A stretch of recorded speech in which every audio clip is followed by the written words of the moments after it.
Well, it's Tuesday morning. Got a lot of jobs to do, and machine was working fine yesterday. Used it like the whole day, cleaned some stuff up, and then decided it's time to go home, come back and finish everything tomorrow. Now, it decided it didn't want to work. So there is a, we call it well, I don't know if it's a servo pack, but it's the spindle unit. It's getting an overcurrent. So I'm currently testing the resistance between all of these connectors and the motor. I'm not exactly sure how everything's supposed to be. So U, V, and W on the motor here are all 0.2, and the resistance between these is like 113 kilo ohms, and then one's a couple mega ohms. So yeah, I'm not exactly sure what's going on, but I'll figure it out. I called Kitamura. Yeah, because I'm guessing if I rewired these three with like fresh wires just straight over to the electrical cabinet down there, I think it would be just fine, because there seems to be a short between, well, V and W up here. I think it's R and T down there, but I don't know. Anyways, got a nice view of the shop from up here.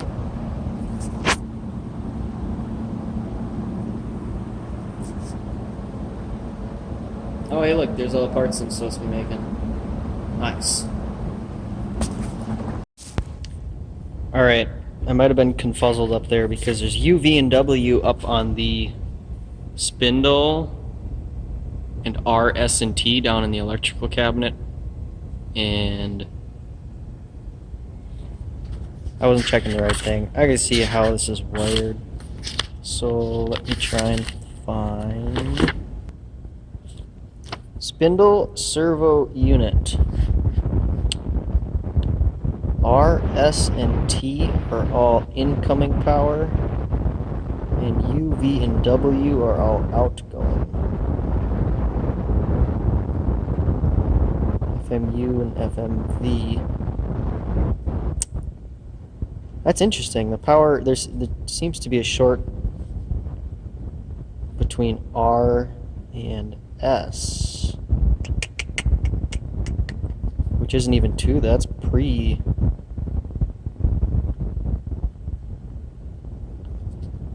Should be easier to diagnose though. Let's go back over there and check. Hey guys, guess what?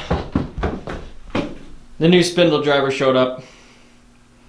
One day early too. That's nice. I just gotta get on this cart here because it's really heavy.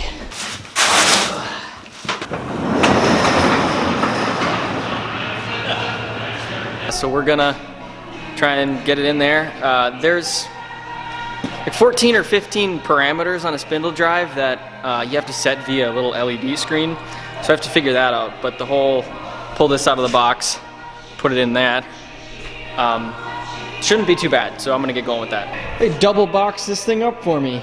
It's like a mean Christmas gift, you know? I think it's absolutely hilarious when I buy the cheapest spindle drive that I can find on eBay, which they range from about $1,000 to $2,800. This one was $1,000, and it's literally 100 times cleaner than what's in here. So it's kind of promising. Also, I think it's just, I don't know, they just cut all of the wires. And on the ad for eBay, like all of these were still plugged in and just chopped right off. It just seems so savage to, I don't know, try and destroy a machine that fast. Step 1 is going to be verify that the machine is still broken. Make sure it hasn't fixed itself. MDI S500 M3 end of block insert.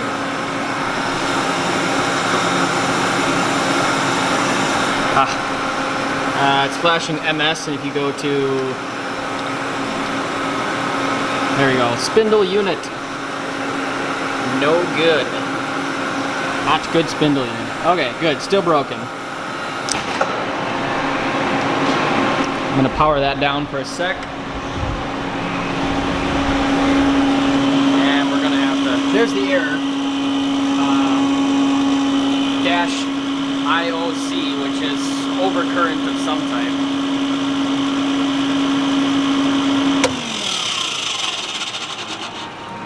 So either the spindle motor is bad or this is bad. And I suspect this, which is why we got a new one, and we're gonna put it in. Okay. So there's a whole bunch of parameters that you set from that little screen right there. And I need to know what those parameters are on this drive. That way when I put this one in, I can make sure that all the parameters match so that it actually functions with our spindle, because this drive is meant to be used with a whole variety of spindles. So there's a bunch of parameters we gotta set. There's either like 13 or like 50 of them. It's one of the two. I have some paperwork right there that I don't completely understand, but I'm gonna page through the menu and see what it looks like. Okay, I spoke to someone from Yaskawa and they explained to me how to navigate that menu, because I was not figuring that out by myself. It's weird, but I'll show you. At least I think it's weird.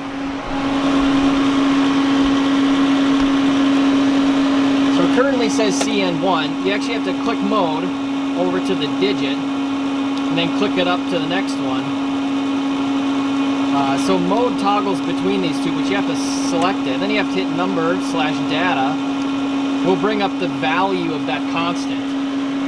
So this CN3 is 40.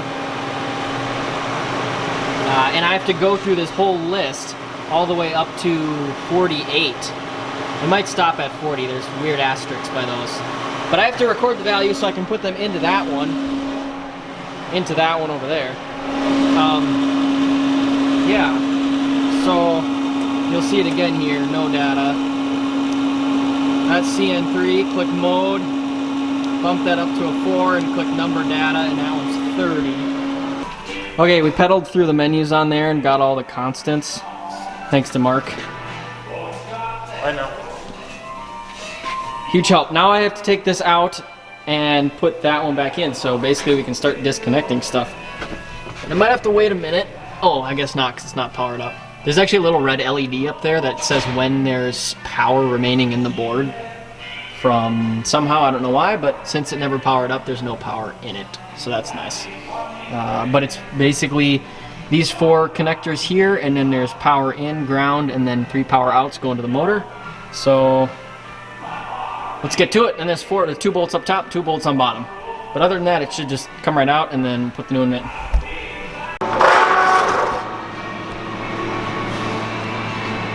Got any words, Mark? This thing's a beast. I'm pretty sure a new one you can fit in your pocket. But this thing is 25 years old, so there you have it. That's a little stuck. Oh boy, there's some goop up in there. Wonder if this thing even worked. Man. Oh, would you look at that? There's a big old empty spot.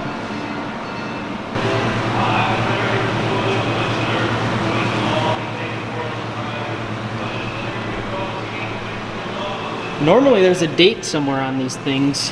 You can tell if they've been replaced or not. Even on the circuit board, sometimes there's like Sharpied notes on there from whoever rebuilt it. But I haven't seen anything so far on this one. Okay, so apparently on some hidden items down here, we got 1992-2 on this one. That's the old one. And 1994-3 on this one. So it's clearly newer. Should work better, right? 2 years better than the other one. You always got to be looking for little clues, like the fact that there's little crimp connectors on these wires, which would have never been factory because it would have been this sort of yellow shrink wrap that's labeled. These our machine doesn't have, so I don't know about what that is. But look at how clean. Look at all these colors over here. It looks really nice versus those look like they're brown and dusty. And there is a lot of grime in this area right here as compared to the other one. And we're going to have to take this back shield off in order to fit in the machine. Yeah, this fan moves freely. Wow. Well, this one might actually work. Nice. So I got most of the wires connected up except for these two right here. And I got a picture where those two go. They go on here, just not sure where. And now it looks like there's a screw missing. So I'll have to go looking for that. But we're pretty close. Okay. Everything is hooked back up, so one last check before I turn the power on. So far so good. Okay, real quick, the machine is off. We got to CN25 and it wouldn't accept the new number. It just kept perpetually flashing and wouldn't take it. Number 25 is apparently the motor code. I have no idea what that is. I don't really care at this point, but I called Yaskow and told them that, and they're like, oh, of course, because you have to set the motor code first, then you have to turn it off and back on, and then change the remainder of the parameters. Well, I guess that's the stuff you learn just by making mistakes and keeping with it. But anyways, another thing that he suggested is just change out this front circuit board. He said all the parameters are on this and everything else is the same. So if you take the board off of there, off of that one, and put it on here, that would be all you have to do and you're off and away. But anyways, now that I changed all those other parameters and not CN25 first, he said I have to do a factory data reset. So I got to go to CN26 and make it 4 A's, and then turn the machine off and back on, go to 25, the motor code, change that first, then turn it off and back then turn it off and back on, and after that I just have to set the rest of the parameters. So that's just great. I have to leave now, going to work up in Wilmer to do some website-y type stuff. I don't know, we're gonna learn everything. I look like Mickey Mouse, I'll stop that now. How's my hair? Can I go in public like this? I'm gonna. Hey Alexa, pause the music. Okay guys, the saga continues. Will the Kitamura ever die? Probably not. Well, that's what we're hoping anyways. So this is the old spindle drive that had an overcurrent alarm. This is the spindle drive I bought on eBay, which had a CHE alarm. So anyways, these are the 3 circuit boards that were in this unit, the one that came from eBay, and I'm currently swapping all of the circuit boards with our old one, because this is sort of like the back guts. This is what really deals with all of the power, and an overcurrent alarm, I believe, is the fault of one of these items, and this one did not have that. So if I take all the circuit boards off of this, put it on there, we're hoping, got our fingers crossed, that that will bring our spindle back to life. So anyways, back to work. You really got to pay attention to small details, like the fact that there's a screw in this corner, there's one missing in that corner, there's one here, there's a missing one right there, and right there. Which means that at some point somebody has taken this off before I have, so. It's small things like that that you gotta pay attention to try to get into some history of what's been done to this machine. Okay, I finished up everything over here, and then I got Mr. Muscles, aka Mark, to come help me lift this in here. It's the most horrible thing, because this weighs about 55 or 60 pounds, and you have to lift it up and away from your body all the way into the cabinet, which you don't have much room. But anyways, I got all the wires connected up as they should be, so we're going to plug the machine in and turn it on and hope for the best. I totally forgot that I have to set all of these parameters, which, God, my face is dirty. That's not any better. I have to set all these parameters, which should be saved already, but I am going to verify that they are all here. So that's going to take a while, but whatever, such is life. Okay, I turned on the machine. I checked all of the parameters, all 48 of them, and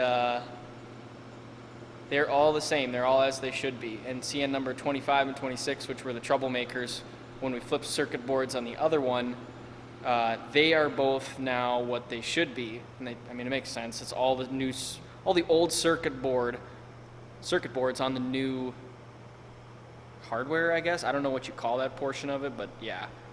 So I just shut it back off. I'm going to turn it back on and fire it up, and we'll see what happens.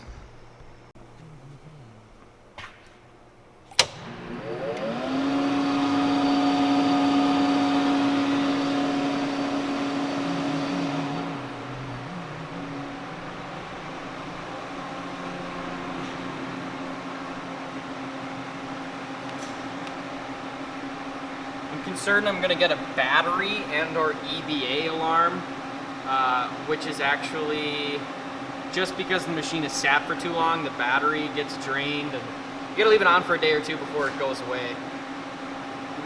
Emergency stop. Turn that off. Set servo off. This is all normal. It would all do this before, but if we go to the maintenance menu, I lied, auxiliary 2. So this is good that it says spindle unit OK. On the other one, the new one we got, it would flash NG, which just means no good or something like that. I don't really know. It would say that right away, but the old one, this wouldn't flash NG until you tried to turn the spindle itself on. So the first thing I'm going to do, because the machine hasn't moved since before Christmas time, I am actually going to jog it in Z, in Y, and in X, and then we'll do the normal homing procedure. So 25% rapid, 0 return. I'm going to do the Z first, hit the positive, and same thing for X and for Y. Well, I said that backwards, but you get it. Okay, so moment of truth. MDI, run screen, S500, M3 end of block, insert, cycle start.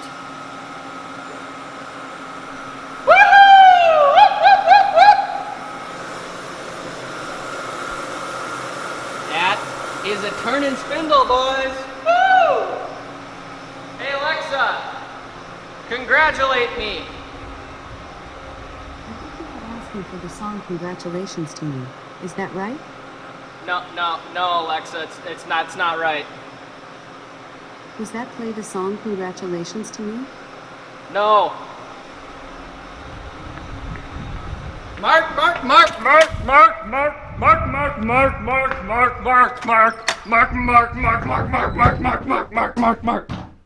Guess what? It's still broken. No, it's working. What? It's turning. The spindle works and everything? It's turning at 500 RPMs right now. Ooh. I know. Bring that baby up. Whew. Okay.